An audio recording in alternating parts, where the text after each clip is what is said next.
መጋቢት 28 1989 በዚህ ወር ከፖፖላሪ አቧራማ ሜዳ አንድ የእግር ኳስ ህልም ተጠነሰሰ።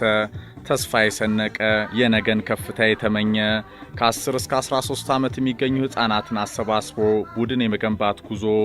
ሰውየው ኮሎኔል አወል አብዱረሂም ደደቢት ባለሰማያዊው አርማ። አድማጮች ይህ በኢትዮጵያ እግር ኳስ ታሪክ ጉዞ ማንም ያልሞከረው ህልመኝነት ነው። 22 ታዳጊዎችን መልምሎ የሀገሪቱ ታላቅ የእግር ኳስ ክለብ ለመሆን ከምንም የተጀመረ ራዕይ። ገንዘብ የለም፣ ፍላጎቱ ፍቅሩና ቁርጠኝነቱ ግን ነበር።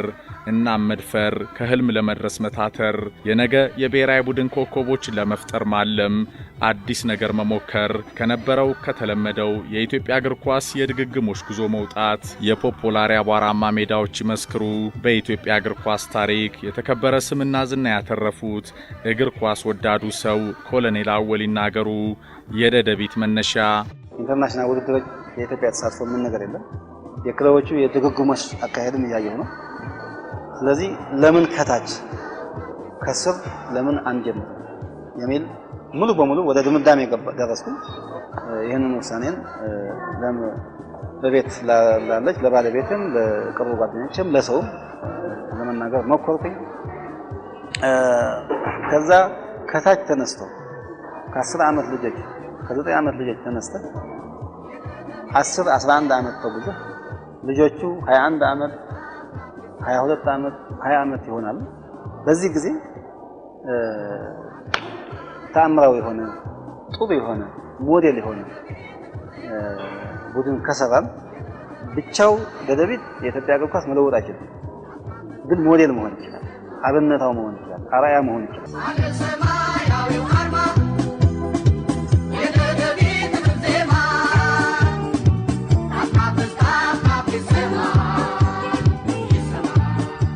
አድማጮች እኒህ ሰው በኢትዮጵያ እግር ኳስ ቤተሰብ ስማቸው አዲስ አይደለም። ደደቢት ሲነሳ ቀድሞ ይታወሳሉ። በልዩ የደስታ አገላለጻቸው ከነሙሉ ጥቁር ሱፋቸው ሜዳው ላይ በመከርበትም ይታወቃሉ።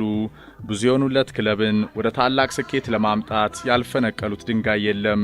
ግባቸውን ከዳር ለማድረስም ከስፖርት አስተዳደሮች፣ ከዳኞች፣ ከተቀናቃኞች፣ ከመገናኛ ብዙሃን ሳይቀር ብዙ ተፋልመዋል፣ ተፋጠዋል። የኢትዮጵያ እግር ኳስ ተጫዋቾች የዝውውር ገበያን አሳድገዋል። አሉ የሚባሉ የሀገሪቱ ተጫዋቾችን ሰማያዊ መለያ እንዲለብሱ ተግተዋል።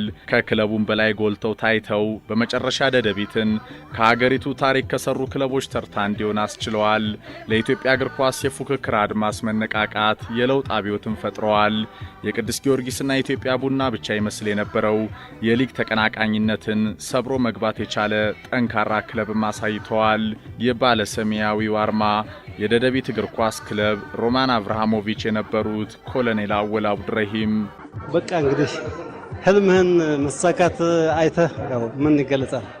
እንደዚህ በተግባር እንደዚህ ቆሜም ክለቡን መስርቼ እያለሁ በአካል ደግሞ እንደዚህ ሆኖ በማየት በጣም ደስ ይላል እና በእውነት እኔ በህይወቴ በቃ ከትጥቅ ትግል ተሳትፎ ቀጥሎ የማየው በጣም ትልቅ ደስታ ነው።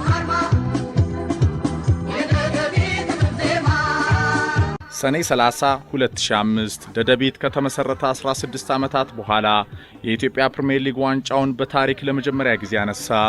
መጋቢት 28 1989 በዚህ ወር ከፖፖላሪ አቧራማ ሜዳዎች የተጠነሰሰው ራዕይ 12 ዓመታት ሙሉ በመውደቅ መነሳቱ አልፎ ፕሪሚየር ሊጉን በተቀላቀለ 4ኛ ዓመቱ 2005 ላይ የሊጉን ዋንጫ ነሳ። ህልም በተግባር ሲገለጥ